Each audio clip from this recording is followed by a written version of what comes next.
Bonsoir, comment tu vas? Ça va très Ça va bien bien, par la grâce Christian? de Dieu, oui. Ça va la semaine? Très très bien. Et Dieu la fait fin d'année, grâce. comment ça se termine?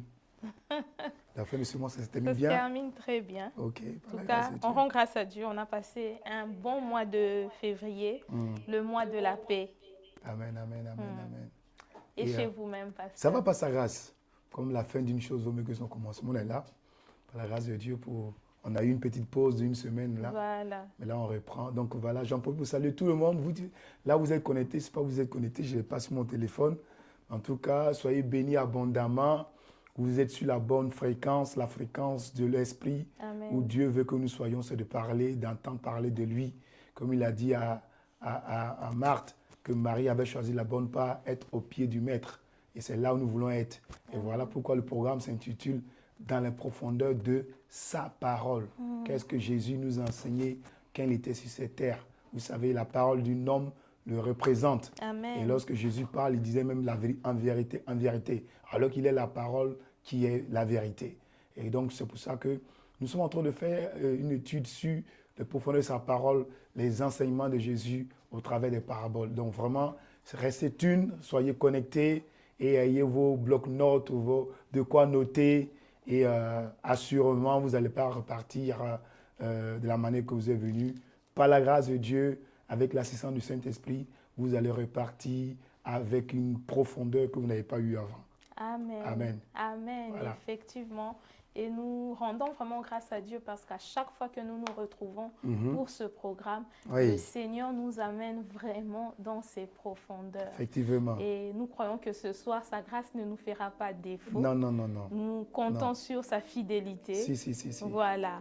Si, Et si. avant que nous puissions commencer, nous voulons recommander ce moment Oui, oui. à la grâce de Dieu, Ok. afin que ce ne soit pas la parole d'un homme, Non, non, pas mais du que ce tout. soit vraiment sa parole, celle qui vient de lui et lui seul, le pain d'aujourd'hui dont nous avons besoin. Amen. Alors que nous allons rentrer dans les 48 heures, nous voulons vraiment que le Seigneur nous donne une parole au travers de ce programme et que cela nous accompagne dans le nom de Jésus. Amen. Abba Père, nous te rendons grâce dans le nom de Jésus. Et nous sommes vraiment dans la joie de pouvoir être dans ta présence. Parce que lorsque nous venons à toi, Seigneur, tu te révèles à nous, tu nous combles, tu nous fais du bien. Nous ne rentrons pas tels que nous sommes venus. Et nous croyons aussi que ce soir, Seigneur, nous n'allons pas retourner tels que nous sommes venus tout à l'heure, mais que ta parole va encore nous éclairer. Là où il y avait des voiles, là où il y avait des écailles, Seigneur, ce soir tu veux faire tomber tout cela, afin que brille la lumière, la splendeur de l'évangile de Jésus le Christ. Oui, nous nous attendons à toi, nous qui sommes ici, mais aussi tous les bien-aimés qui nous rejoignent via la plateforme Zoom et aussi tous ceux qui nous suivront par la suite sur nos plateformes. Père, glorifie Jésus au travers de ce programme. Nous voulons vraiment que Jésus soit glorifié au travers de la sagesse, Seigneur, que tu vas nous communiquer par ton serviteur.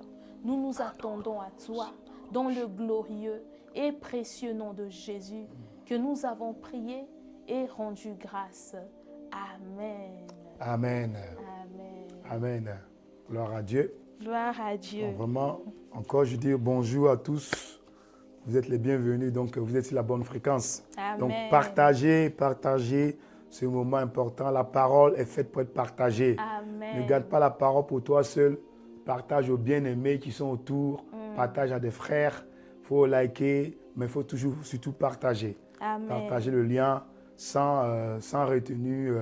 Tu vois, tu seras en train de faire du bien à une personne qui va entendre une parole ce soir et ça sera la parole du Seigneur Jésus qui va la réconforter. Comme il dit dans sa parole, venez à moi, vous tous qui êtes chargés et fatigués, je vous donnerai du repos. Ma prière pour vous est que ce soir, cette parole vous donne du repos. Amen. Amen. Amen. Voilà. Merci beaucoup, pasteur. Et nous rendons grâce à Dieu pour votre vie, de grâce qu'il s'est servi pour que ce programme ait lieu tous les mercredis par la grâce de Dieu. Et aujourd'hui, nous allons prendre une parabole parmi tant d'autres que le Seigneur Jésus a donné pour notre édification. Amen, amen. Mais je voulais, avant qu'on ne puisse prendre cette parabole, prendre quand même cette parole d'Ésaïe 25 pour poser un peu Ok. le cadre dans lequel nous sommes. Ok. Ésaïe 25, à partir du verset 6, il est écrit « Sur cette montagne, l'Éternel, le Maître de l'univers, prépare pour tous les peuples un festin des plats succulents, un festin des bons vins, Amen. des plats succulents pleins de moelle, de bons vins clarifiés. Sur cette montagne, il détruira le voile qui est tendu sur tous les peuples, la couverture qui est déployée sur toutes les nations. Il engloutira la mort pour toujours. Le Seigneur, l'Éternel, essuiera les larmes de tous les visages. Il fera disparaître de la terre la honte de son peuple. Oui, l'Éternel l'a décrété. Amen. Amen. Amen. Amen. Amen. Effectivement, le Seigneur est en train de nous faire du bien. Je suis en train de ressasser un peu même la parabole qu'on a eue la fois dernière sur l'ivraie. Oui. Franchement, qui tombe à point nommé. Avec, bon, je ne sais pas si plusieurs ont été connectés avec le temps qu'on a eu avec l'apôtre. Oui. Il est en train de nous préparer de cette saison dans laquelle nous sommes en train d'entrer, l'Église est en train d'entrer. C'est la saison de la grande moisson. Amen. Voilà. C'est la saison de la grande moisson et ce que tu as sémé, tu vas moissonner. Et l'ivraie ne va pas empêcher Voilà, la moisson. la moisson. Amen. Ça, c'est important. Amen. Voilà. Et donc, nous voulons rentrer dans le vif du sujet. Ce soir, la parabole qui nous est donnée, c'est dans l'évangile de Jésus selon Luc. Ok. Nous sommes dans le chapitre 14 et la parabole en soi commence à partir du verset 16 jusqu'au verset 24. Ok. Donc, nous allons d'abord lire la parabole, énoncer la parabole et revenir dans le contexte dans lequel la parabole avait été dite. Nous lisons dans le nom de Jésus. Il est écrit, Jésus lui répondit, « Un homme organisa un grand festin et invita beaucoup de gens.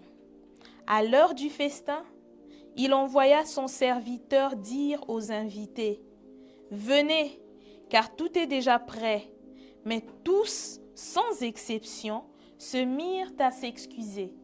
Le premier lui dit, « J'ai acheté un champ et je suis obligé d'aller le voir. Excuse-moi, je t'en prie. » Un autre dit, « J'ai acheté 5 paires de bœufs et je vais les essayer. Excuse-moi, je t'en prie. » Un autre dit, « Je viens de me marier. C'est pourquoi je ne peux pas venir. » À son retour, le serviteur rapporta ces paroles à son maître. Alors le maître de la maison, en colère, dit à son serviteur, « Va vite sur les places et dans les rues de la ville, et amène ici les pauvres, les estropiés, les aveugles et les boiteux. » Le serviteur dit, « Maître, ce que tu as ordonné a été fait, et il reste encore de la place. » Le maître dit alors au serviteur, « Va sur les chemins et le long des haies, et ceux que tu trouveras, oblige-les à entrer afin que ma maison soit remplie. En effet, je vous le dis, aucun de ces hommes qui avaient été invités ne goûtera de mon festin. » Amen. Voilà. Amen. Amen. Je ne sais pas si les gens sont connectés, ils nous entendent. Au moins, vous pouvez dire des amens là-bas pour Voilà, qu'on sache n'hésitez pas. Que vous nous entendez. Amen. Voilà, ok, et n'hésitez pas à participer. Hein. Nous, on vous entend très bien ici. Donc, si vous nous entendez, voilà. On est ensemble, on est sur la même fréquence. Voilà. Donc, n'hésitez pas à partager vos ressentis. Voilà. Sentez-vous libre de pouvoir échanger avec nous en direct. Voilà, pasteur, ça c'est la parabole que nous avons aujourd'hui. Oui. Mais nous savons que Jésus, comme c'est le cas pour cette parabole, lorsqu'il donne une parabole, souvent c'est pour répondre à une question ou à une situation donnée à laquelle il fait face. Et je crois que c'est le cas avec la parabole de ce jour. Et donc, nous voulons remettre alors cela dans son contexte. C'est ça. Afin que l'on comprenne, ça tombe d'où cette parabole. Oui, oui. Elle ne vient pas de nulle part, mais il y a quelque chose qui a occasionné cela. Oui, oui. Et nous allons lire donc dès le début du chapitre. Oui. Donc, nous sommes dans Luc 14. Nous lisons à partir du premier verset. Oui. Un jour de sabbat, Jésus était allé dans la maison de l'un des chefs des pharisiens pour prendre un repas. Et les pharisiens l'observaient. Or, un homme rempli d'œdème se trouvait devant lui. Jésus prit la parole et dit aux professeurs de la loi et aux pharisiens, « Est-il permis ou non de faire une guérison le jour du sabbat ?» Ils gardèrent le silence. Alors Jésus toucha le malade, le guérit et le renvoya. Puis il leur dit, « Lequel de vous, si son fils ou son bœuf tombe dans un puits, ne l'en retire pas aussitôt, même le jour du sabbat ?» Et ils furent incapables de répondre à cela. Il adressa ensuite une parabole aux invités, en voyant qu'ils choisissaient les meilleures places.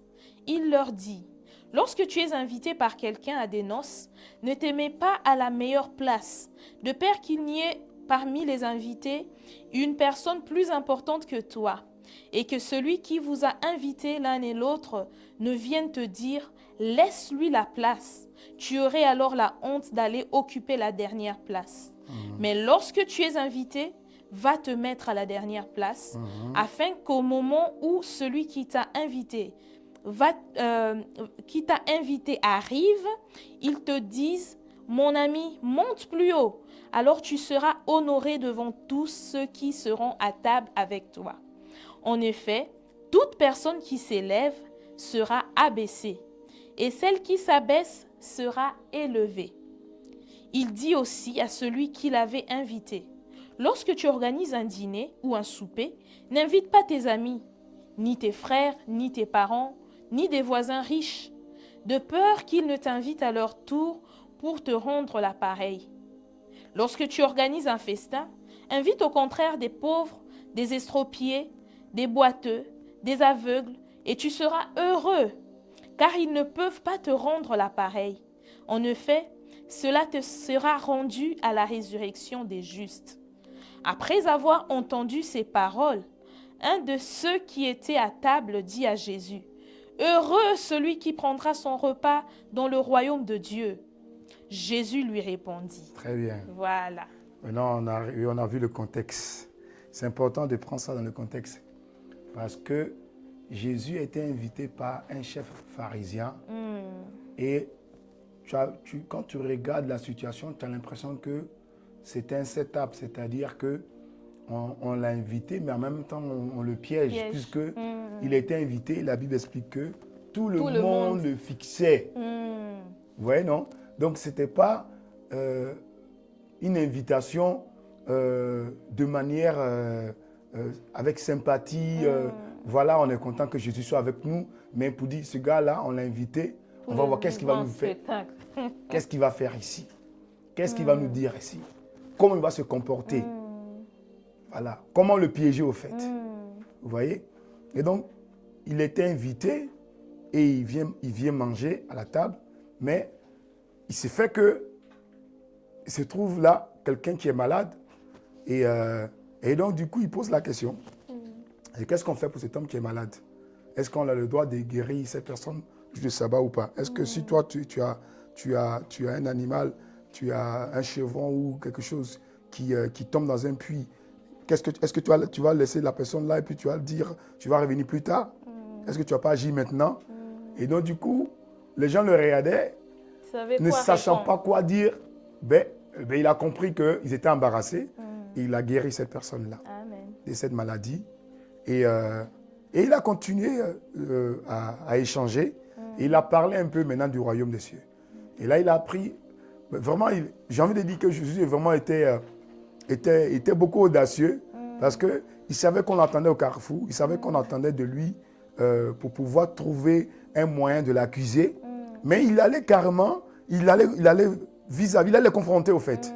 Parce que c'est là qu'il a commencé à dire que, d'ailleurs, vous qui êtes là, quand on vous invite quelque part, hein, on ne cherche pas à se mettre à la première place. On se met derrière. Voilà. Pour qu'au moins, si quelqu'un qui est plus honoré que toi vient, au moins tu ne seras pas gêné puisque tu es déjà derrière. Et là, lorsqu'on t'appelle pour venir devant, tu seras le plus honoré.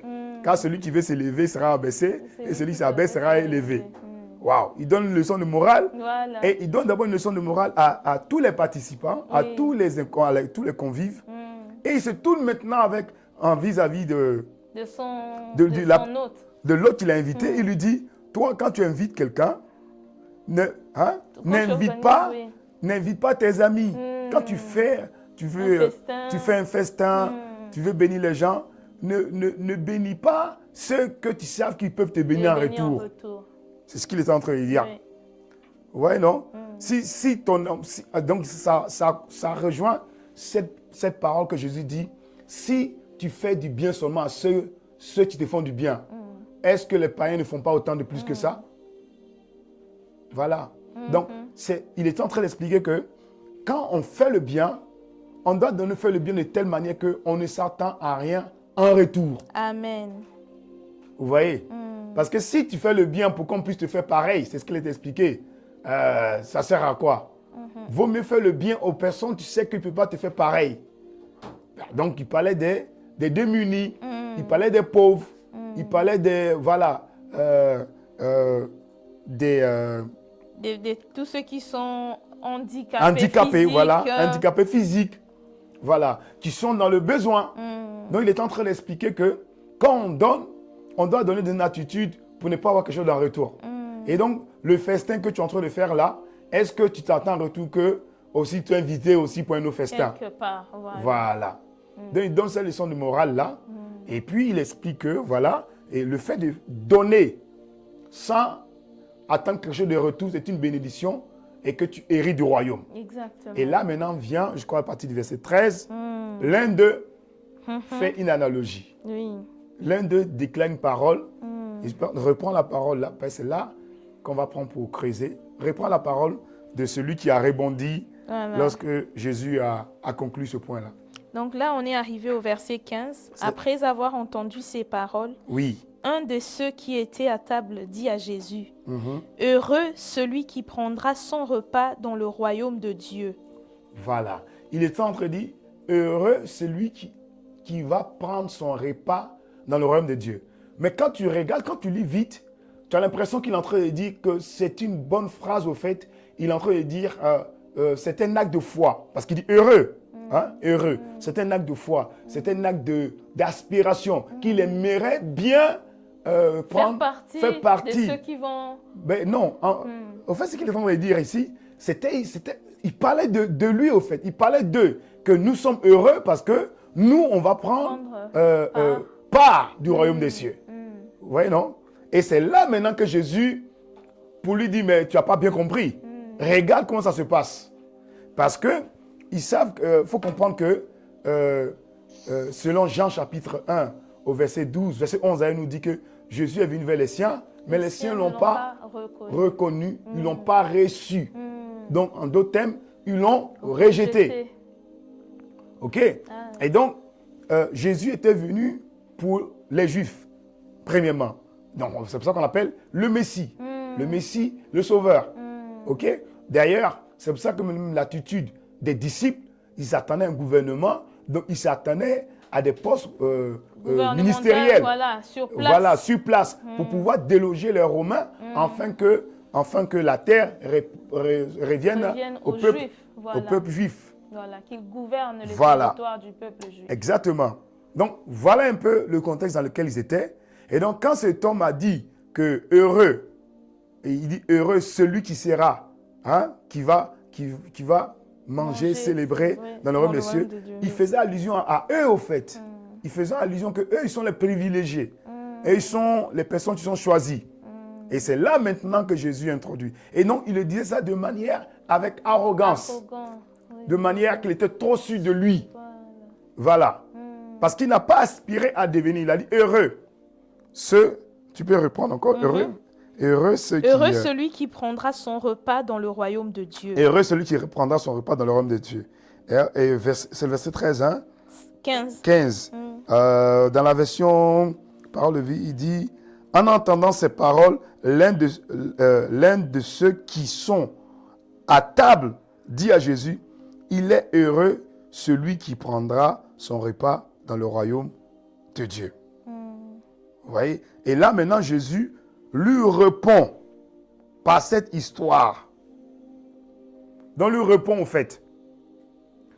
Pourquoi la Bible dit Jésus lui répond? C'est que on répond à une personne lorsque la personne a une question. On répond à une question, à une réponse. On donne une réponse lorsque on veut apporter quelque chose pour clarifier un point. Voilà. OK? Sans qu'on ait dit oui, effectivement. Effectivement. Mais il a voulu lui faire comprendre que ce n'est pas de la manière Donc, dont toi tu penses. perçois. Voilà. C'est pas de la Ce n'est manière pas dont tu... cette catégorie-là Voilà. des personnes qui est Voilà. concernée. Et parce donc- qu'en vérité, ils se sont déjà disqualifiés. Voilà, donc ne va pas trop vite en Trop disant vite. heureux Heureux. celui qui prendra son repas dans le royaume de Dieu. Parce que rassure-toi que tu fais partie de cette catégorie-là. Car voilà comment ça se passe. Voilà. Et c'est là qu'il parle maintenant d'un homme qui a préparé un grand repas festin. ou un Voilà. festin Exactement. ou un souper ou un dîner. Voilà. OK? Là, maintenant, on peut rentrer dans le vif du sujet. Voilà. Donc, on va relire notre texte. Pas en longueur. On va Voilà, faire étape verset étape. par verset, Voilà. étape par étape. Voilà. Et donc, un homme organisa un grand festin et invita beaucoup de gens. Très bien. Maintenant, on va comprendre. Un homme organisa ce grand festin. C'est qui cet homme pour vous? Hein? Vous qui êtes connectés, c'est qui? C'est qui? Selon vous, votre La interprétation, c'est qui? C'est qui? C'est qui a organisé le grand festin? Vous pouvez répondre dans le chat. Vous pouvez vous démuter. Aujourd'hui, je sens un peu timide, hein, là. Non, ils sont en train de chercher, ils ne s'attendaient pas. Donc, il y a Pauline Mboué qui dit Jésus. OK. Jésus, très bien. OK. Qui d'autre? Binos qui dit aussi Jésus. Jésus. Ah, OK. Nelly, Dieu. Francine, Dieu. OK. Voilà. Très bien, très bien. Jésus, Dieu. Vous avez tous raison. Très bien. OK. Et donc, celui qui donne ce grand festin, c'est, au fait, les deux réponses sont justes. Hein. D'une part, c'est Dieu. Oui. Et après, on va voir vers la fin, d'une autre part, c'est Jésus. OK? Exact. OK? Et donc, c'est les deux en un. Mm. Voilà. Mais on va dire, c'est Dieu. Et donc, cet homme qui donne ce grand festin, c'est Dieu. Et ce grand festin, c'est quoi? Ce grand festin, c'est quoi ce grand festin? Ah, aujourd'hui, moi, j'ai pas... hein? Aujourd'hui, je vais vous poser... Aujourd'hui, pasteur a pris la casquette. Voilà, aujourd'hui, j'ai pris la cassette d'animateur. Je vais voir est-ce que les gens comprennent. Hein? C'est quoi ce grand festin pour vous? Hein? Il y a plusieurs points sur ce grand festin. Oui. Il y en a qui disent, Francine dit la destinée. OK, ce grand festin, c'est la destinée. Pourquoi pas? Oui. Toi, tu penses quoi? La réconciliation avec l'alliance. Pour moi, le grand festin La que le réconciliation avec Seigneur... l'alliance, oui. Pour toi, Voilà. c'est quoi? Pour moi, c'est l'invitation que le Seigneur lance pour le royaume. Ah! Voilà, je le vois aussi l'animatrice aussi. oui, c'est ça. C'est pour le royaume. Voilà. Voilà, ça rentre un peu dans la logique de ce que Jésus... Je pense qu'on avait vu aussi encore une parabole qui allait un peu dans ce sens-là. C'était le nouveau vin. Le vin nouveau, voilà. Lorsqu'il prépare les festins à chaque fois, c'est le Seigneur qui nous invite à rejoindre au fait le royaume. C'est ça. Donc le grand festin, c'est le royaume. Et ça veut dire quoi? C'est que les vies soient sauvées et viennent à Jésus, à Dieu, par le biais de Jésus-Christ. Okay? Donc le grand festin, c'est un appel où le Seigneur attire les personnes à lui. OK? Voilà, c'est ça le grand festin. Maintenant, ce grand festin-là a deux dimensions. Il a la première dimension du salut, oui. Mais il a la deuxième dimension aussi de la rédemption. De la rédemption. OK? OK. Voilà. Donc, on continue. Voilà. Donc, à partir du verset 17, à l'heure du festin, il envoya son serviteur dire aux invités, « Venez, car tout est déjà prêt. » Il envoya son serviteur dire aux invités, « Venez, car tout est déjà prêt. » Ok, c'est pour la question. Tu vois venir, qui est le serviteur? Hein, qui est le serviteur? Les serviteurs, pour selon moi, vous? ce sont tous les envoyés de Dieu. Ok. On peut parler des prophètes, Ok. des juges qui ont défilé pour voilà, parler, annoncer voilà, la justice de Dieu.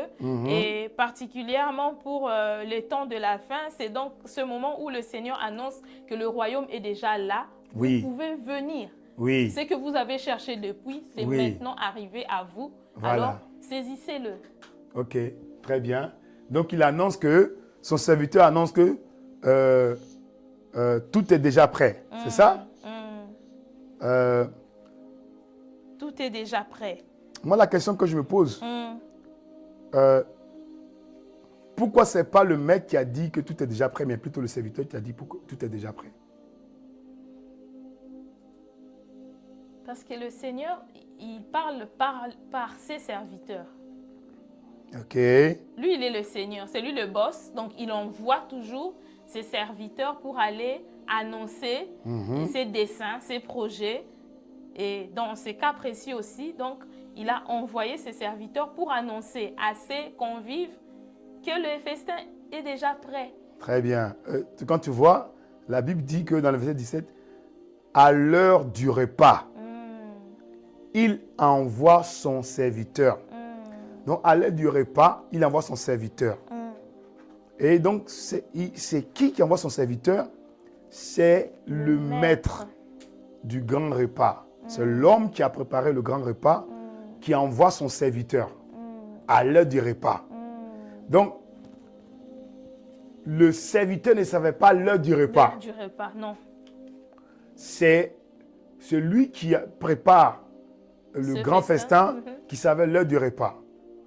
Et il envoie son serviteur à aller dire à tous les invités que le repas est prêt.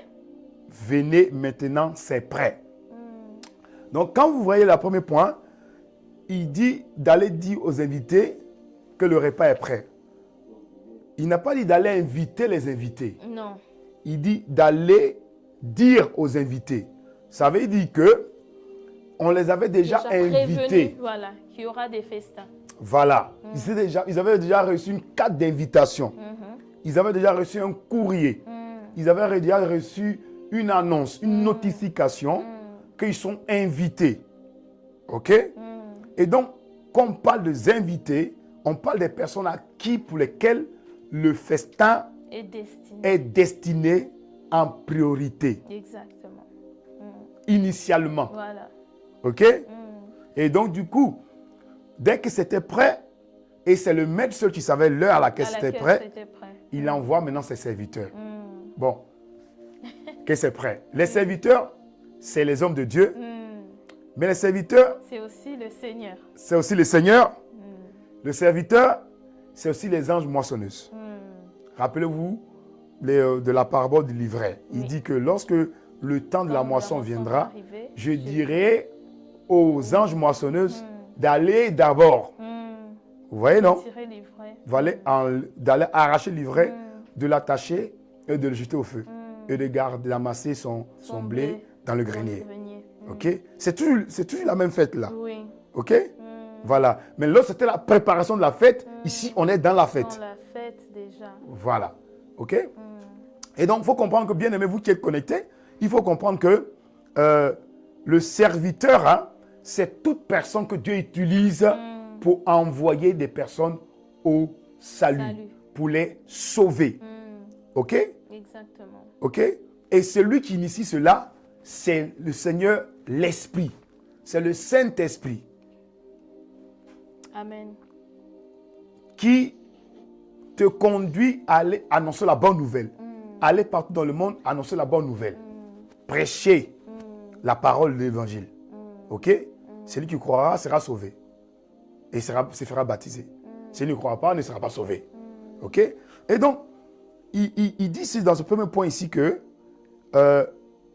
le serviteur a une attitude, c'est que le serviteur, il fait ce que lui dit le maître. Et donc, le serviteur est allé dire aux invités que l'heure est venue, que le moment est venu, Oui. que c'est le moment, que c'est la saison. Laquelle? La saison laquelle il y a un festin, lequel de être maintenant être à table du Seigneur. Et être à table du Seigneur, vous voyez qu'on est à la table d'une personne, c'est qu'on est au même niveau. On est au même niveau. Parce que si vous allez dans les banquets, quand il y a les grandes rencontres, on ne met pas tout le monde à sa table. Il y a des tables pour certains, il y a les tables pour les uns, il y a les tables pour les autres. OK? Et donc, Hein? oui, Il y a les tables pour les exactement. uns et les tables pour les autres.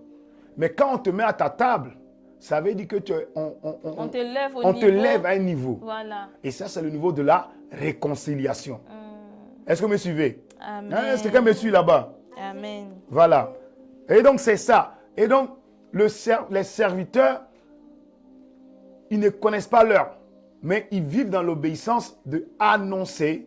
Et voilà pourquoi, toi, tu ne sais pas quelle personne va être sauvée. Mais la personne qui va être sauvée, c'est la personne à qui Tu vas Dieu avait déjà donné l'invitation. Toi, tu vas juste maintenant l'appeler. l'appeler. Amen. OK? Amen. Parce qu'il dit dans sa parole, avant que soit formé dans le ventre de sa mère, je te connaissais et il t'avait établi. Et on connaît bien dans le Romains chapitre 8, il parle de la prédestination de Dieu. Ceux qu'il a connus d'avance, il les a aussi appelés. OK? C'est parce qu'il les connaît d'avance qu'il les a appelés. Et comment il passe par les appelés, il passe par le serviteur. Amen. Amen. On continue. On continue. S'il y a des questions, n'hésitez pas, mais on continue. Nous sommes maintenant au verset 18. Oui.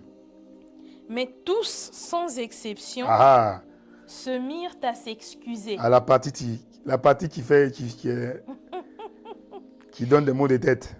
Mais tous, sans exception, se mirent à s'excuser.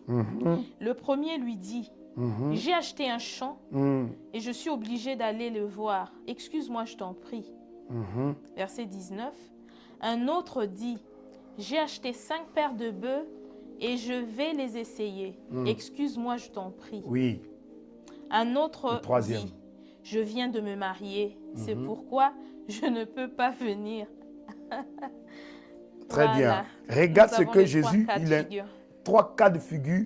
Et regarde Jésus, qu'est-ce qu'il dit par rapport aux personnes qui ont été conviées, qu'on pas maintenant invitées à venir. Jésus commence en disant que, Verset 18. verset, verset 18, mais tous les invités, les uns après les autres, bon ça c'est la version Louis II, je lis, se mettent à s'excuser. Mais il va décrire maintenant les types. Les excuses. OK? Mais il dit à s'excuser. À s'excuser pour ne pas répondre à l'invitation. Et c'est là ce qui rejoint, si on prend ce texte-là, ce que Jésus est en train de dire ici. Donc, il était en train de faire comprendre à cet homme qui était ici à la table, Voilà. qui disait que heureux ceux qui vont manger dans le royaume des cieux, hein, le repas. Et donc, il était en train de dire que c'est à vous-même qu'on envoie cette parole-là et vous n'avez pas accepté en donnant des excuses. En donnant des excuses. Et donc, il est en train de dire ici que l'évangile, la parole, Jésus est venu d'abord pour les siens, selon Jean chapitre 1, que je viens de dire tout à l'heure. Il est allé vers les siens n'ont pas reçu, ils n'ont pas reconnu, ils n'ont pas accepté. Et donc, ils ont donné des excuses. Et là, maintenant, il est en train de donner 3 types d'excuses que, non seulement ça, ce n'est pas pour les juifs, mais pour aussi, les chrétiens. Voilà. Pour même ceux qui sont enfants de Dieu, pour ne pas aller être des instruments, des hommes et des femmes de salut. Exactement. N'oubliez pas, Dieu nous a sauvés pour Sauver. sauver. Sauver pour sauver. Libérer pour être des libérateurs. C'est pour ça qu'il a dit à Moïse, laisse aller mon peuple afin qu'il me serve. OK? Oui, il y a une question? Non, elle disait Amen. Amen. OK, nous aussi on dit Amen. Voilà. Donc, pasteur, et Oui. que dire de ces Les 3 types Regardez regarde la d'excuses. première excuse. Et c'est ce que plusieurs utilisent.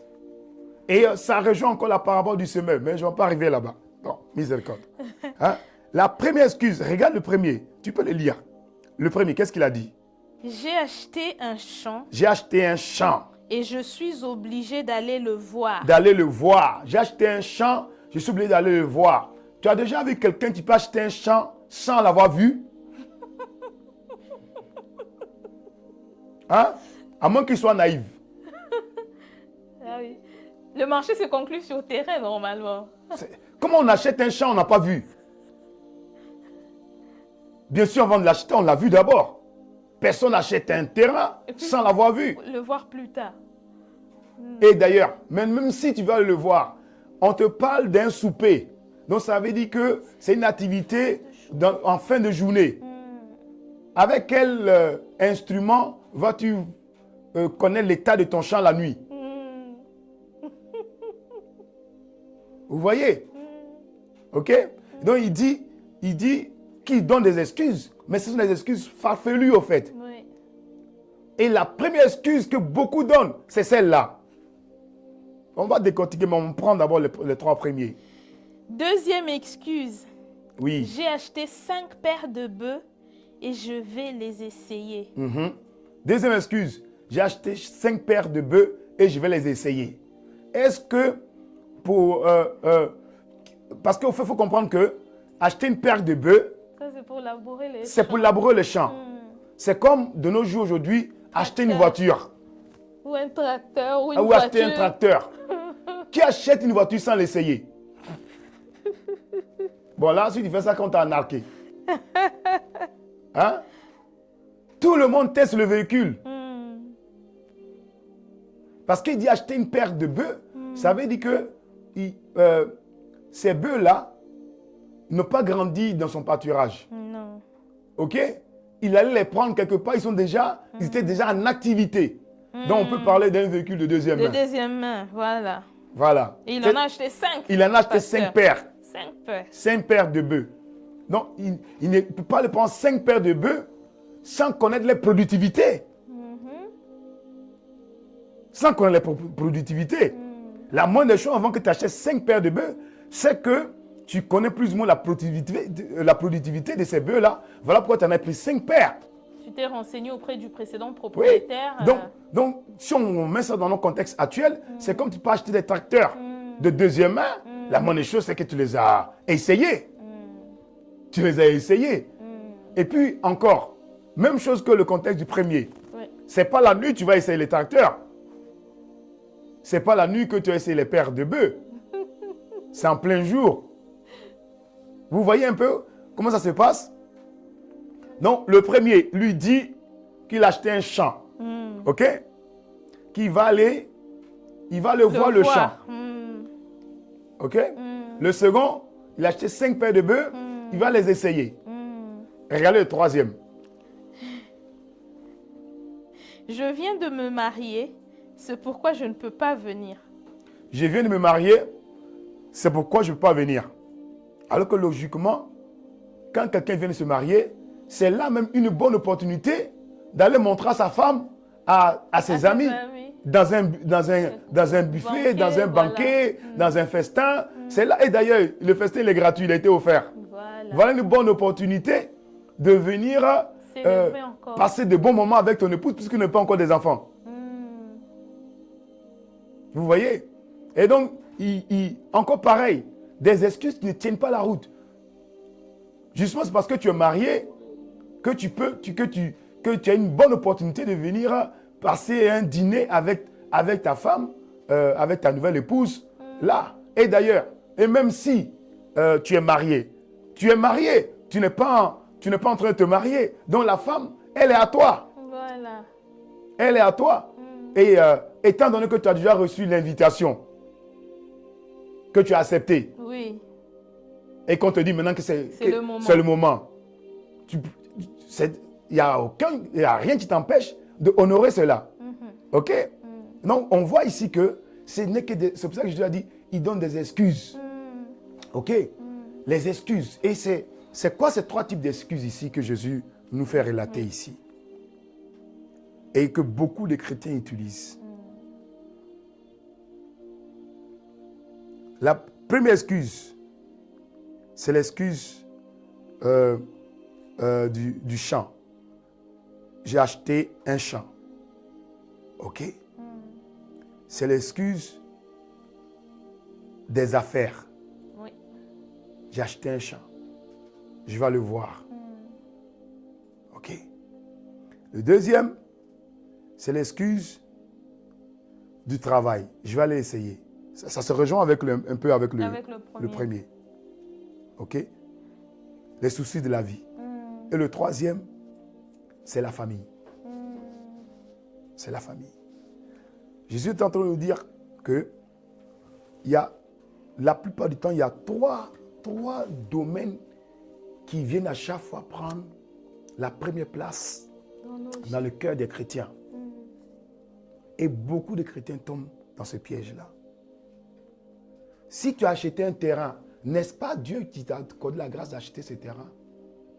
Amen. N'est-ce pas là une opportunité de rendre témoignage à Dieu qui t'a fait acheter un terrain que tu n'as pas vu? Que tu n'as pas vu? Hein? Et donc la plupart du temps, c'est ces trois éléments-là. L'argent, le travail, la famille. Voilà. Il parle de la femme, mais il parle aussi de l'homme. Il parle de la famille. Des enfants. Des enfants. De les personnes avec qui on est. La plupart du temps, sont ceux-là que on a difficile, ou on c'est difficile de se détacher. Et voilà pourquoi Jésus a dit, celui qui veut me suivre, il prend sa croix. Mais il doit renoncer à lui-même.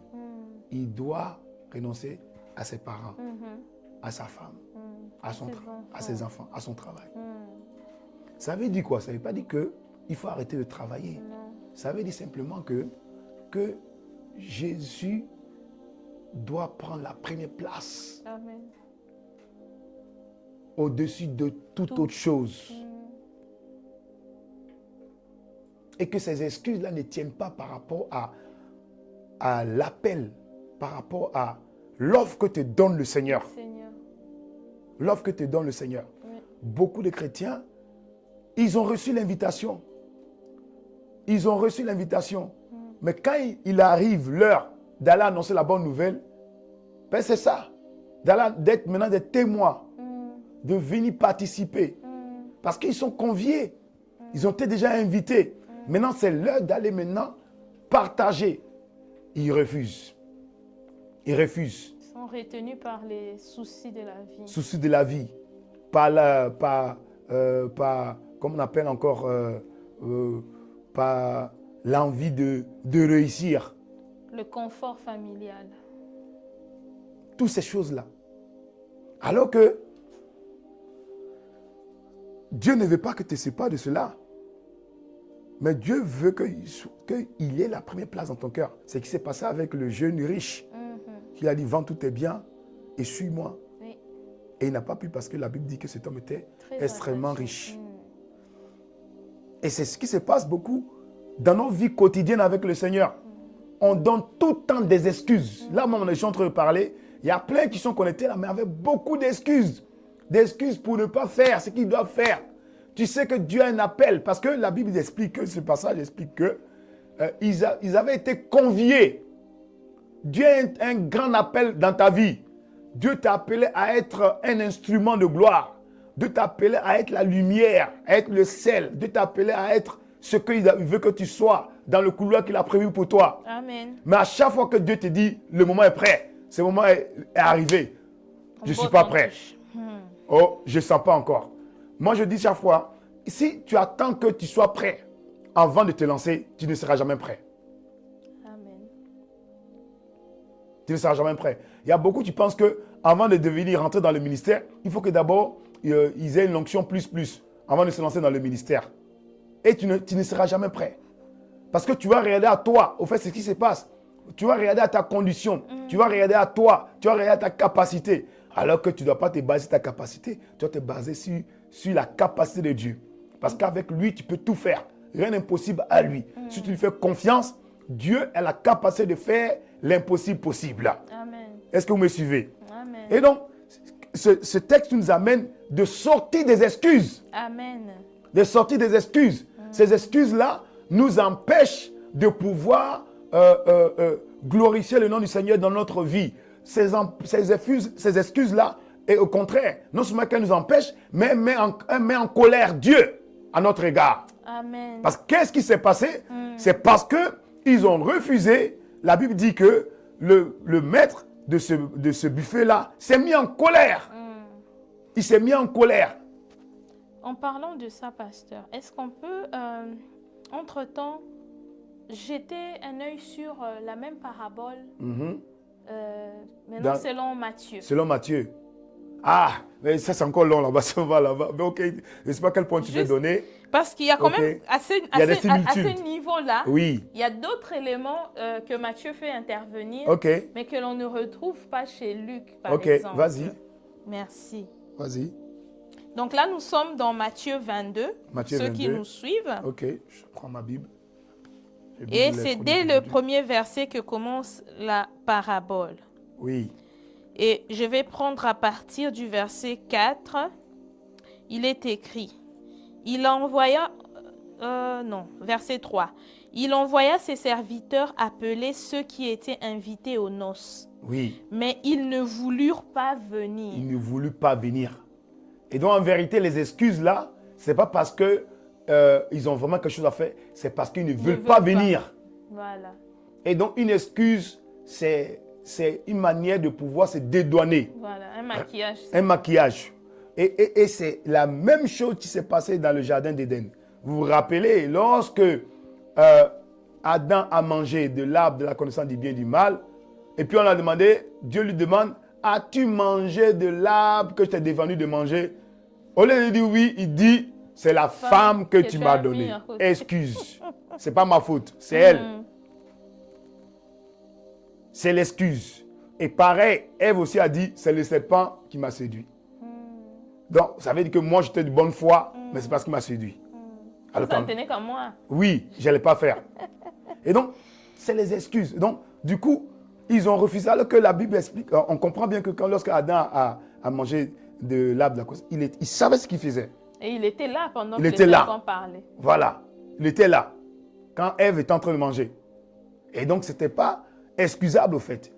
C'était un péché et qu'il devait juste demander pardon à Dieu. Mais au lieu de demander pardon, il dit, je m'excuse, ce n'est pas ma faute. Parce qu'il y a une différence entre s'excuser et demander pardon. Voilà. Mais vas-y, prends le verset 4. Oui. Il envoya encore d'autres serviteurs avec cet ordre. Dites aux invités, j'ai préparé mon festin. Oui. Mes bœufs et mes bêtes grasses sont tués. Tout est prêt. C'est ça. Venez aux noces. Verset 5. Mais eux, négligeant l'invitation, s'en allèrent l'un à son champ, un autre à ses affaires. À ses affaires. Ouais. Verset 6. Les autres s'emparèrent des serviteurs, les maltraitèrent et les tuèrent. Oui, ok. Voilà. Ouais, d'autres indications dedans. Ok, très bien. Donc on voit que vraiment c'est d'une mauvaise foi. Une mauvaise foi. Qu'ils ne voulurent pas répondre à l'invitation et non qu'ils avaient des occupations qui les empêchaient véritablement à répondre à l'invitation au festin. Et ce qui est important, bien aimé, qu'il faut comprendre, pourquoi les personnes ont donné des excuses. Au fait, c'est parce qu'ils ont banalisé le salut. Ils ont banalisé le salut. Et c'est pour cela que beaucoup de chrétiens ont des difficultés de parler de Jésus. Parce que, en vérité, eux-mêmes, ils banalisent le salut. Quand tu ne sacralises pas, quand tu ne penses pas que Jésus-Christ a payé le prix et qu'il a versé son sang, et que le fait que tu sois né de nouveau, que tu sois né de Dieu, devenu enfant de Dieu, c'est la plus belle chose qui peut exister à arriver à un être humain. Amen. Un être humain. Amen. Quand tu ne réalises pas cela, tu le banalises. Il y a un autre texte qui dit, tu le foules aux pieds. Fouler aux pieds, voilà. Et donc, quand tu le banalises, toute petite chose qui vient va être une excuse pour ne pas honorer l'invitation. Donc, le manque d'estime même. Le manque d'estime. Et c'est ce qu'il peut faire. Et c'est pour ça que la Bible dit que dans les derniers temps, la foi de plusieurs vont se refroidir. C'est ça qui fait que des gens peuvent négocier un dimanche. Alors que dimanche, c'est le jour du Seigneur. C'est là qu'ils peuvent négocier un dimanche, rester à la maison, regarder la télé toute la journée. Pourquoi? Parce qu'ils n'ont pas compris, ils n'ont pas la conscience de l'œuvre achevée de Jésus-Christ à la croix pour eux.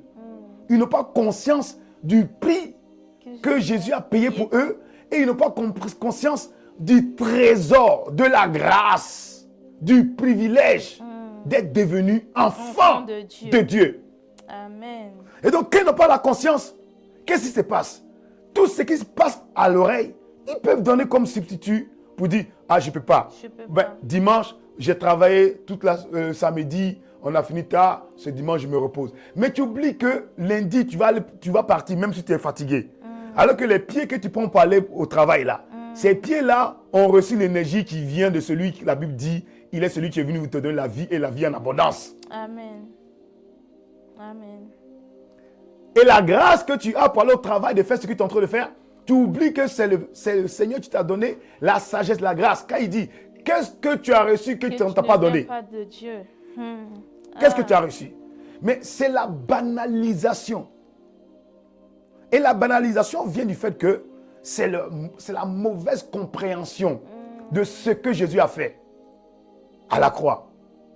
Et c'est pour ça que il est important en tant que chrétien, je l'ai dit dimanche dernier, il est important en tant que chrétien d'être conscient de 3 domaines de ta vie chrétienne liés à ce que Jésus a fait pour toi. Amen.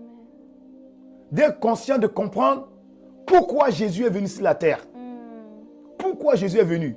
Beaucoup de chrétiens ne savent pas cela. Oh, il est venu pour sauver, oui, oui. Mais ils ne comprennent pas l'implication. Qu'est-ce que Jésus a fait? C'est-à-dire l'œuvre de Jésus en allant à la croix de Calvaire. Qu'est-ce que ça signifie pour toi? C'est quoi l'échange divin? C'est quoi la portée? C'est quoi le poids spirituel? L'impact direct dans ta vie, dans ta destinée. Et le fait que Jésus soit ressuscité et assis à la droite du Père, pour toi, et la Bible dit, il intercède pour toi. Qu'est-ce que ça signifie? Quand on n'a pas cette conscience, c'est ce qui se passe avec ceux qui ont été conviés. Ben, ils banalisent l'invitation à la dernière minute. À la dernière minute, ils disent, ben ouais, moi je ne viens pas. Oh non, parce que je me suis marié. Oh, je ne viens pas. Oh non, il pleut aujourd'hui. Oh, il vent aujourd'hui. Ah, il y a un peu de neige. Ah non, il fait trop beau. Oh, il y a trop de soleil. Oh, je reste aujourd'hui à la maison. Donc, toute occasion est une opportunité, parce qu'on ne valorise pas, est une opportunité de ne pas accepter le rendez-vous du Seigneur. C'est-à-dire, c'est aussi un manque d'honneur vis-à-vis du maître, de celui qui a organisé les Voilà destins. pourquoi il fut hérité. Voilà.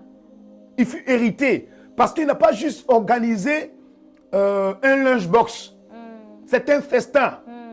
Et on organise un festin pour des gens qu'on estime. Pour des personnes qu'on estime.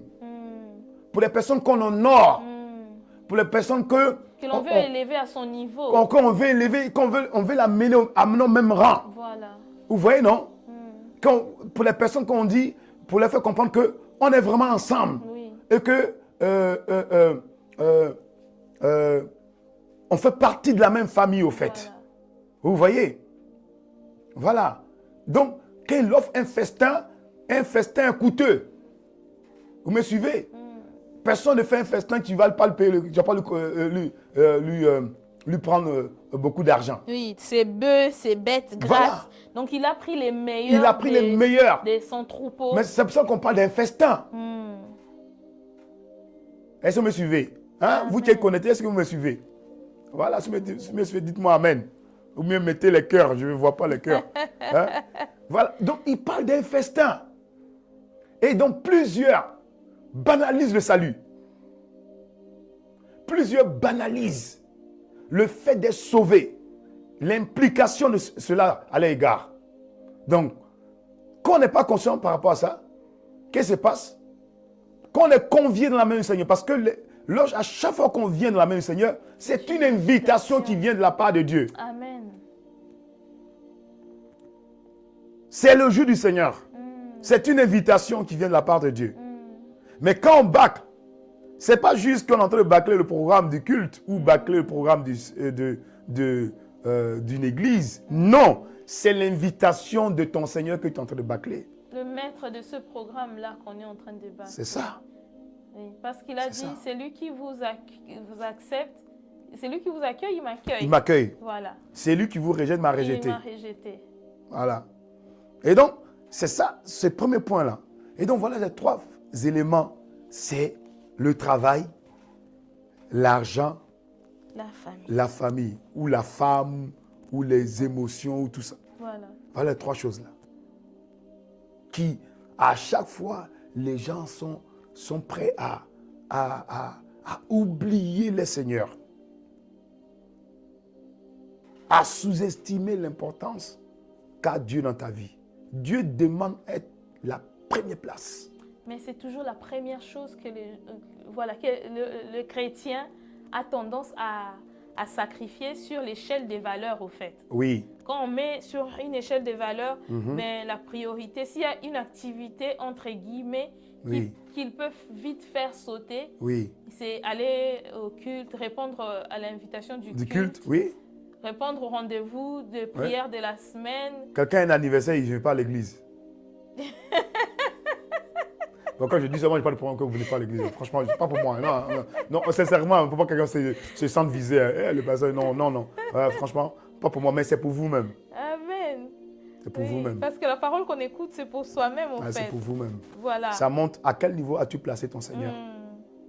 Si tu es prêt à céder un rendez-vous divin à cause d'un rendez-vous humain, ça montre à quel niveau tu places le Seigneur. Le Seigneur.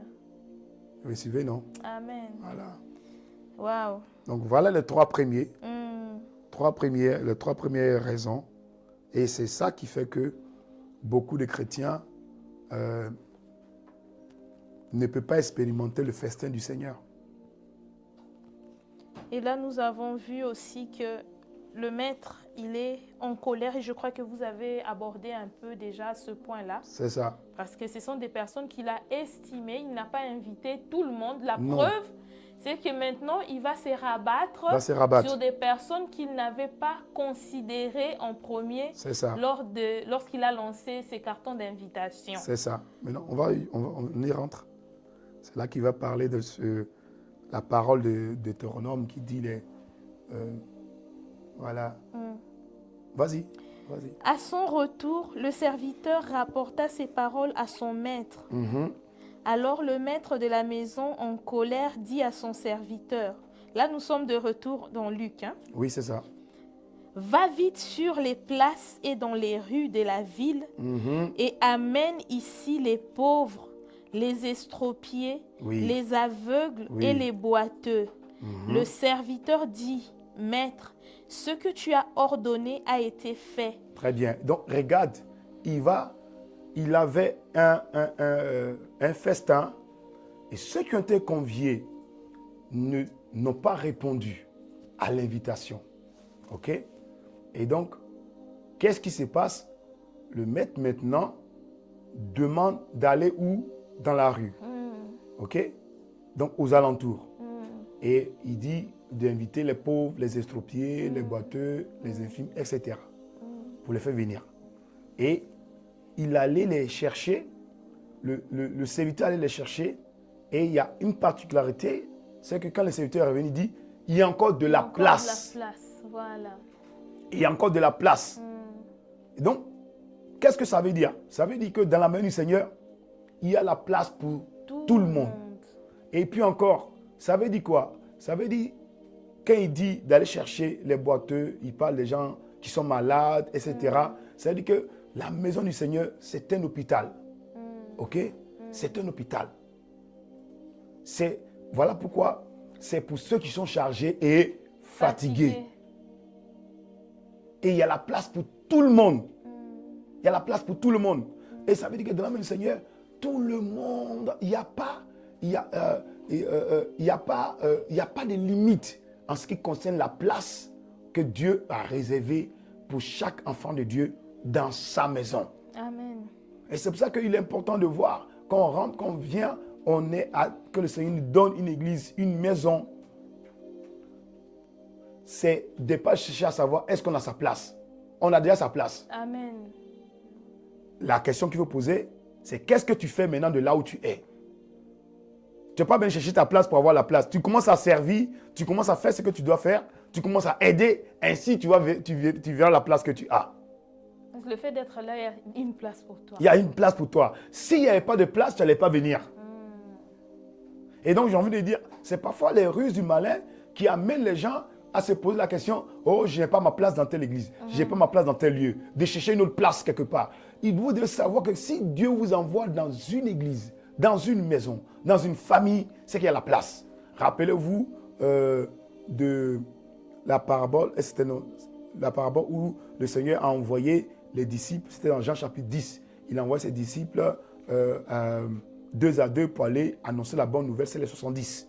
Aller annoncer la bonne nouvelle. Oui. Il a dit, si vous allez, ne vous arrêtez pas en chemin, et dans quelques maisons vous allez aller, lorsque vous voulez rentrer dans cette maison, dites que la paix soit dans cette maison, et que s'il y a un enfant de paix, que la paix se repose sur lui. S'il n'y a pas, que votre paix se repose sur vous, sur vous-même. Vous voyez, non? Et donc, il dit dans quelques maisons. Donc ça veut dire que si tu vas dans une maison, il doit avoir la place pour toi. S'il n'y a pas de place pour toi, tu ne pourras pas rester. Tu ne pourras pas rester. Tu ne pourras même pas y entrer, au fait. Vous voyez? Donc, à chaque fois que tu vas quelque part, Dieu, la Bible dit que les pas du juste sont conduits par Dieu. Et donc, si Dieu t'a mis quelque part, c'est qu'il y a ta place. Amen. Il y a quelque chose que Dieu veut te faire apprendre. Amen. Est-ce que vous me suivez? Amen. Ok. Amen. On continue. Voilà. Le serviteur dit, Maître, ce que tu as ordonné a été fait et il reste encore de la place. Il reste encore de la place. Le maître dit alors au serviteur, oui. Va sur les chemins et le long des haies et ceux que tu trouveras, oblige-les à entrer. Ah, très bien. Oui, continue. Va, et là maintenant il dit, va sur le chemin. Ça veut dire que quitte la ville, va en dehors de la ville. Et il dit sur le chemin, le long des haies. Oui. Ok? Ce que tu trouveras, oblige-les à entrer. Pour quel but? Afin que ma maison soit remplie. Afin que ma maison soit remplie. Dieu aspire que sa maison soit remplie. Dieu aspire que ses enfants soient nombreux. Car il est dit dans la parole que Dieu veut que tous soient sauvés et parviennent à la connaissance de la vérité. Ok? Amen. Et donc, la première catégorie, après que ceux qui ont refusé, il dit d'aller vers les gens de la rue, vers les gens qui sont dans la ville. Après qu'il ait accueilli toutes les personnes de la ville, parce que ceux de la ville, c'était les pauvres. C'est ce qu'on a dit que personne ne pouvait miser sur eux. Ceux que personne n'y croyait. Ceux qui avaient des challenges et des difficultés. Ceux qu'on appelle ceux qui étaient chargés et fatigués. Vous voyez? Ok? Maintenant, la deuxième catégorie. La deuxième catégorie a une particularité. Voilà, il dit sur les chemins et les longs de haies, et ceux que tu trouveras, oblige-les. Oblige-les. Ah. Contrains-les. Voilà. Dans d'autres versions, ça dit contrains-les. Contrains-les. Voilà. À entrer. À entrer. Ça veut dire quoi pour vous? Ça veut dire qu'il y a d'autres personnes, il faut les contraindre au salut, au fait. Ok. Comme je voyais tout à l'heure, quand je regardais la librairie, j'ai vu, ah tiens, voilà, c'est ça de quoi on va parler aujourd'hui. Quand- Anakazo. Ah, Anakazo, oui. Oui, La effectivement. force contraignante. Oui, voilà, c'est il y ça. a ceux qu'il faut contraindre, il faut les secouer pour qu'ils parviennent au salut. Effectivement. Il y en a qui, après la première annonce de la bonne nouvelle, mais ils accueillent, ils viennent directement, prompts à accueillir la parole de Dieu et ils rentrent dans la maison du Seigneur. Ça, ce sont les pauvres en esprit. Voilà. Ok. Mais il y a une autre catégorie où il faut vraiment frapper, frapper, frapper jusqu'à ce qu'ils comprennent que c'est une nécessité pour eux Oui. d'être sauvés. Et cette catégorie, ce n'est pas forcément les gens qui sont pauvres en esprit. Ça, c'est une catégorie, je dirais, des personnes qui sont peut-être déjà aisées. Voilà. Ce sont des personnes qui pensent, qui estiment qu'ils ne manquent de rien, Voilà. qu'ils ont tout ce dont ils ont besoin. Mhm. Qu'est-ce que le salut leur apportera? Oui, c'est ça. C'est ça. Et donc, ces personnes-là, c'est cette catégorie-là qui pensent que, comme tu le dis si bien, ils pensent qu'ils n'ont pas besoin de venir au salut. Ils n'ont pas besoin qu'ils se suffisent. Et donc, le anakazo, c'est-à-dire, comme tu en dis, c'est le contrainte. Mais le contrainte ici, ça veut dire quoi? Ça veut aussi dire que c'est le type de personnes qu'on n'a pas évangélisé. On n'accepte pas le nom. On doit trouver des compromis pour les attirer dans la maison du Seigneur. Donc, le contrainte, c'est-à-dire quoi? C'est le type de personnes, des catégories de personnes qu'on doit envoyer dans la maison où on doit trouver des stratégies pour aller les chercher, pour les attirer, pour les amener au travers des activités. Qui rencontrent leur centre Voilà. d'intérêt. Voilà. Tout sortes d'appâts pour les contraindre, qu'ils sentent qu'il faut venir. Vous voyez, non? Pour leur montrer qu'ils ont tout à gagner, à venir. Parce que le but, Dieu ne veut pas que sa maison soit vide. Sa maison doit être remplie. OK? Amen. Et donc, ça veut dire que nous tous, nous sommes appelés à évangéliser. C'est de ça qu'il s'agit, bien-aimés. L'évangélisation, c'est pour tous. Nous sommes tous appelés à évangéliser. Nous sommes appelés à évangéliser à nos personnes, aux personnes qui sont nos amis, nos conjoints, nos frères, nos sœurs, mais aussi les personnes qui sont éloignées, l'extrémité, qui ne sont pas de la même ville que nous, qui ne sont pas de la même culture que nous, qui ne sont pas de la même couleur de peau que nous, qui sont pas de la même, qui n'ont pas les mêmes valeurs que nous, mais de les contraindre, de les amener et de les attirer, de trouver des stratégies pour pouvoir les amener, parce que Dieu veut qu'aussi ces personnes soient sauvées. Et vous suivez. Et donc, pour répondre à cela, ça revient avec le premier type de personnes que Jésus a invité dans cette parabole-là, qui ont donné des excuses. Donc, ça veut dire quoi? Même si la personne ne refuse, il ne faut pas accepter l'excuse. Tu ne faut pas donner des excuses. Tu dois continuer à prier. Tu dois continuer à annoncer la bonne nouvelle, à frapper sur son cœur par la parole et jusqu'à ce que cette personne-là soit sauvée. Amen. Et non, c'est une ère. C'est comme vers la fin des temps où on doit maintenant anakazo, où on doit maintenant contraindre les gens, où on doit sortir par nous la bonne nouvelle du royaume. Amen. Amen. Amen. Amen. Est-ce que vous me suivez? Voilà. Je me rappelle, il y a quelqu'un qui m'a appelé, qui dit qu'on a évangélisé sa fille de 16 ans, il est fâché. Il est fâché. Il dit, quelqu'un m'a appelé pour dire on a évangélisé sa fille de 16 ans et que non, on n'a pas le droit d'évangéliser sa fille de 16 ans. Il dit, ok, bah, en tout cas, ta fille de 16 ans a besoin aussi d'être sauvée. Voilà. Oui. Amen. Donc, on doit contraindre les gens. Amen. Est-ce que vous me suivez? Amen. Voilà. Et donc, c'est le devoir d'un serviteur, d'une servante de Dieu. Dieu nous appelle parce qu'il a dit, hein, le maître de la moisson a dit, va, contrains-les. Voilà. Contrains-les. Attire-les.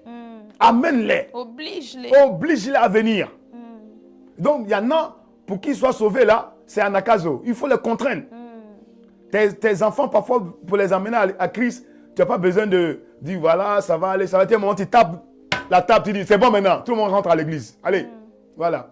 Mais il faut contraindre. Tout le monde dans la voiture. Oui, il faut contraindre.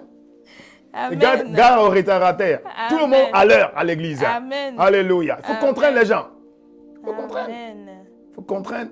Mais en tout cas, le Seigneur veut que tout soit sauvé. Le Seigneur a des plans pour les gens. Il y a des gens que pour qu'ils viennent à Christ, on doit forcément les contraindre. On doit forcément les obliger.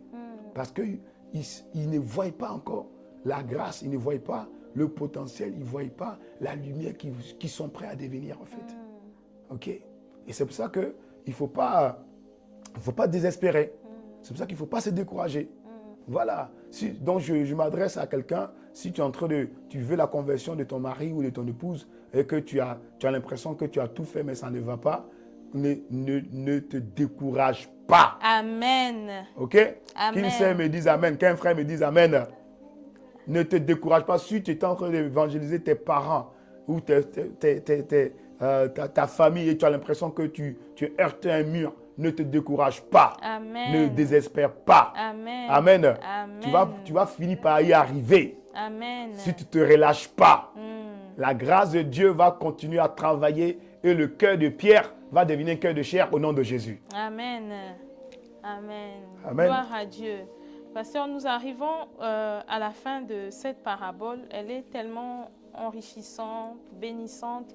Qu'est-ce que nous pouvons retenir Vers la fin, il y a voilà. un dernier point. Qu'est-ce que nous pouvons retenir? Vers la fin, il y a ce dernier point Oui.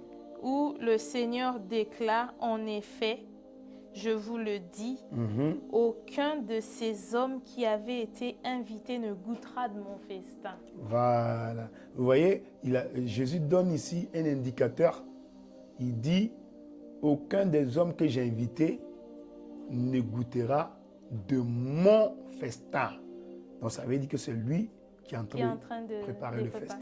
Donc c'est lui le maître. C'est pour ça qu'il a posé la question au départ. Donc, au départ, on voit que c'est Dieu, mais à la finalité, c'est Jésus. Ok? Donc c'est son festin. Et ce qu'il a convié ne goûtera pas. Il dit personne ne va goûter. Et donc ça, c'est quand même effrayant. Parce qu'il est en train d'expliquer que ceux à qui c'était prédestiné le salut au départ vont rater au fait. Et il n'aura pas une opportunité. Parce qu'il est dit, je vous l'ai dit, aucun de ces hommes qui avaient été invités ne goûtera.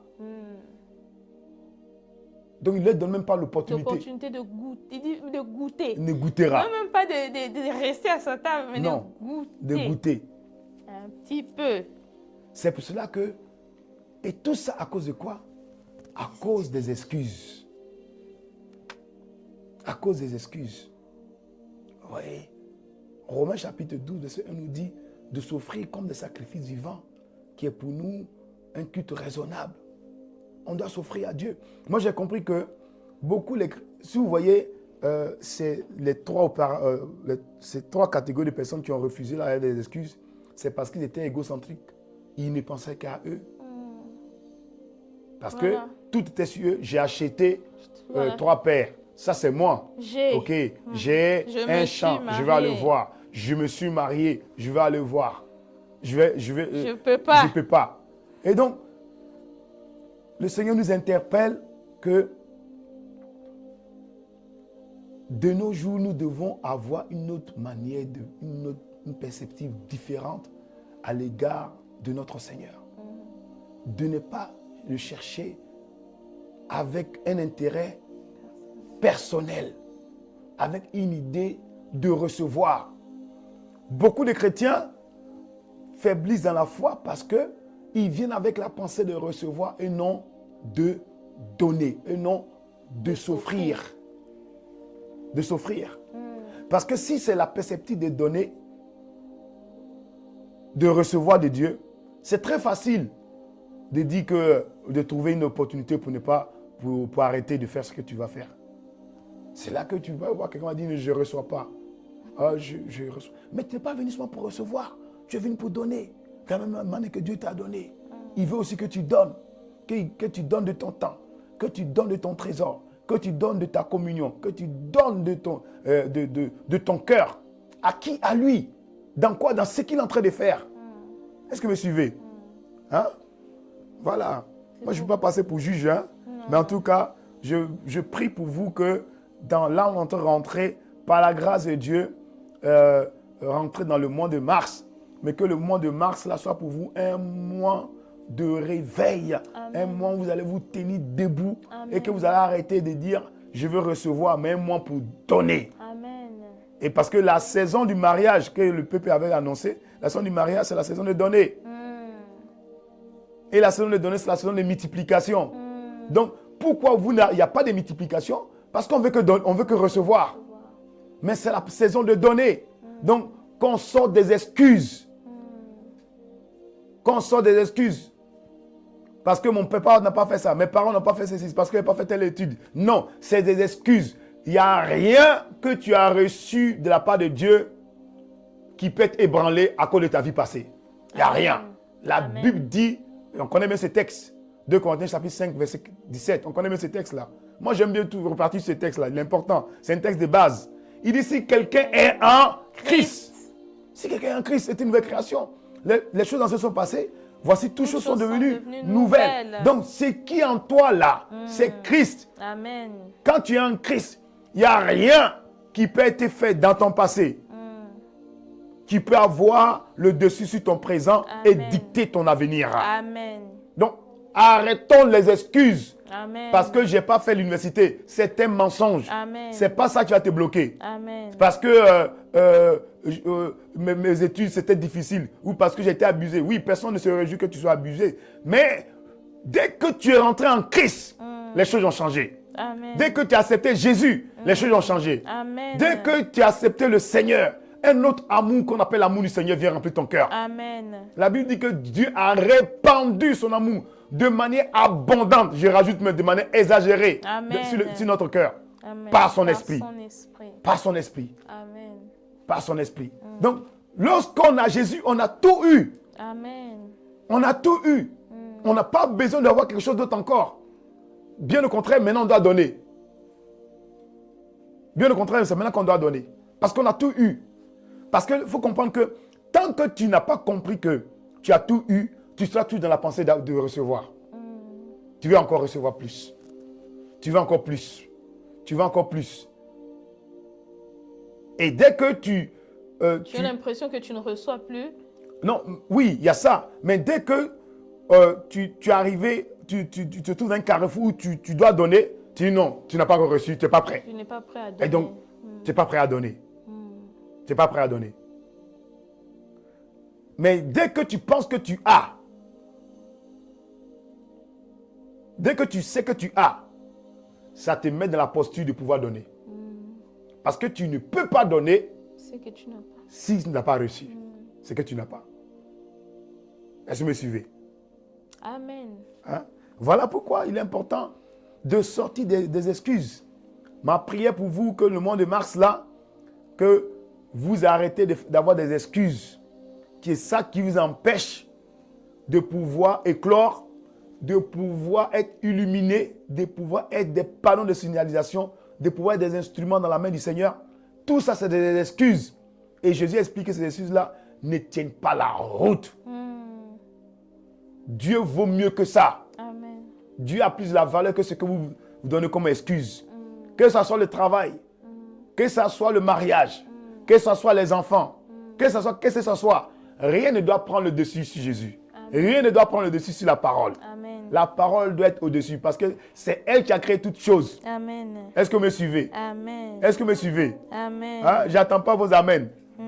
Si quelqu'un comprend ça, je vous assure, même ton mari, et moi je parle maintenant, je veux parler du contexte où il y a des problèmes de couple, il y a les problèmes, ton mari ne te comprend pas, ta femme ne te comprend pas, les enfants, etc. Si tu mets Dieu devant, si tu mets Dieu dans cette affaire, Amen. Tu le mets au-dessus de cette situation, je t'assure, là où c'était problématique, ça va être un plaisir. Amen. Là où il y avait des challenges, tu vas trouver des solutions. Amen. Pourquoi? Parce que lorsque Dieu est au-dessus de tout, quand il est au-dessus de tout, tout ce qui est en dessous de lui est obligé de fléchir les genoux. Amen. Amen. Mais si tu mets ton problème au-dessus de Dieu, ben comment ça va fléchir les genoux? Amen. Ça ne peut pas fléchir les genoux. Est-ce que vous me suivez? Amen. Mais si tu mets Dieu au-dessus de tout, automatiquement ça amène ton mariage à être à genoux devant Jésus. Amen. Amen. Ça amène ta santé à être à genoux devant Jésus. Amen. Ça amène toute situation qui se confronte à toi de se retrouver aux genoux de Jésus, Amen. aux pieds de Jésus. Amen. Et aux pieds de Jésus, toutes langues confessent, Amen. tous genoux fléchissent, toutes langues confessent qu'il est Seigneur. Alléluia. Amen. Qu'il est le Maître. Amen. Et si le Maître est ton Maître, si le Seigneur est ton Seigneur, si le Seigneur est ton Sauveur, qu'est-ce que tu demandes que tu ne vas pas recevoir? Voilà pourquoi il dit, ne vous inquiétez de rien. Cherchez premièrement le royaume des cieux et sa justice. Et tout le reste vous sera donné par-dessus tout. Amen. Achetez quoi? Nouvelle maison? Tu n'as pas besoin de... Dieu va par sa grâce. Dans cette période, on est en train de dire, aujourd'hui, il y a, comment on appelle, le taux pour prendre un crédit, c'est compliqué. Mais quand tu mets Dieu au-dessus, il t'ouvre des portes que aucune personne même pourrait imaginer. Amen. Amen. Amen. Donc, mon point, je termine avec ça. Sortons des excuses. Que dans ces temps de 48 heures de prière et de supplication dans lesquels on va rentrer, on va dire que Seigneur, nous refusons les excuses désormais. À partir de ce fin de ce mois, en rentrant ce mois de mars, nous sortons des excuses. Amen. Des excuses farfelues. Des excuses qui ne tiennent pas la route. Seigneur, nous refusons que quoi que ce soit vienne prendre le dessus sur toi. Vienne prendre le dessus sur notre communion. Nous refusons toute forme d'excuse qui amène à donner une légèreté dans notre communion, une légèreté dans notre manière de te honorer. Nous refusons cela au nom de Jésus. Alors pour ce fait, on va élever la voix là où tu es, tu vas prier, moi je vais prier pour chacun d'entre vous. Père de grâce, nous voulons te dire merci. Merci Seigneur, Père, tu nous as appelés à ce grand festin. Seigneur, à ce festin d'être, Seigneur, à ta table. Seigneur, tu nous appelles tes amis. Seigneur, merci Seigneur pour ce buffet. Merci Seigneur de nous amener à être tes enfants. Seigneur, d'être réconciliés avec toi. Seigneur, Abba Père, là nous rentrons dans le mois de mars.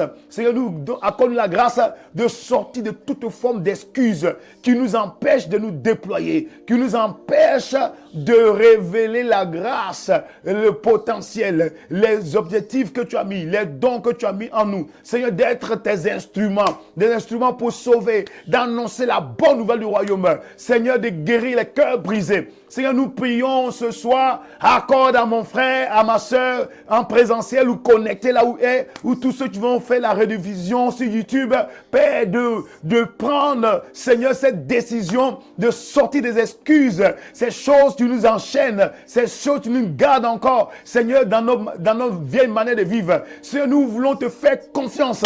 Seigneur, tu es au-dessus de toute situation. Père, tu as la capacité de tout faire. Nous prions que dans ce mois dans lequel nous rentrons, en passant par ces 48 heures de jeûne et de prière, Seigneur, nous prions que tu nous accordes la grâce de changer notre mentalité à ton égard. Nous prions que nous accordes la grâce de revenir à l'essentiel, de revenir à tes pieds, de venir, Seigneur, communier avec toi, de t'honorer avec un cœur sincère, Seigneur, de t'honorer, Seigneur, dans nos attitudes, dans nos actes, dans nos comportements, au nom de Jésus. Seigneur, nous prions que dans ce mois de mars qui vient, que Seigneur, mon frère se lève, que ma soeur se lève, celui qui était encore couché, qui se lève et qu'il marche, qu'il fasse un pas de foi à ton égard, selon ta parole sur laquelle tu veilles pour l'exécuter. Seigneur, dans ce mois de mars, que nous puissions marcher par l'Esprit, que nous puissions conduire par l'Esprit, au nom de Jésus. Seigneur, tu nous as sauvés pour sauver. Père, que tu donnes en nous, Seigneur, l'audacité, la force, la dièse, car tu ne nous as pas donné un esprit de peur, un esprit de timidité, mais un esprit de force, d'amour. Seigneur, pour pouvoir annoncer la bonne nouvelle. Père, accorde la grâce d'être des témoins de ta parole. Seigneur, des disciples de Jésus-Christ, que tu as menés là où tu nous as placés, pour pouvoir annoncer la bonne nouvelle, pour pouvoir répandre la bonne nouvelle du royaume. Père, nous te faisons confiance et nous avons foi que tu as la capacité de faire au-delà de ce que nous demandons. Nous pensons par ton esprit qui agit en nous, tu le feras dans ce mois de mars dans lequel nous rentrons au nom de Jésus-Christ. Et tu as annoncé par la bouche de ton serviteur, c'est la saison de la grande moisson. Père, accorde-nous la grâce d'être de ceux-là qui vont être des moissonneurs. Seigneur, dans le nom de Jésus, des hommes et des femmes qui vont dépeupler l'enfer et peupler le royaume des cieux, qui vont annoncer la bonne nouvelle là où tu nous as placés au nom de Jésus le Christ. Père, merci pour ta grâce et nous te rendons toute la gloire dans le nom magnifique, excellent de notre Seigneur Jésus-Christ. Nous avons ainsi prié. Amen. Amen. Amen, amen, amen, amen. Amen. Gloire à Jésus. Gloire à Jésus. Voilà. Vraiment, nous bénissons le Seigneur et nous sommes vraiment reconnaissants. Et nous partons avec cette parole, plus d'excuses. Hein. Ah oui, plus d'excuses. Plus d'excuses.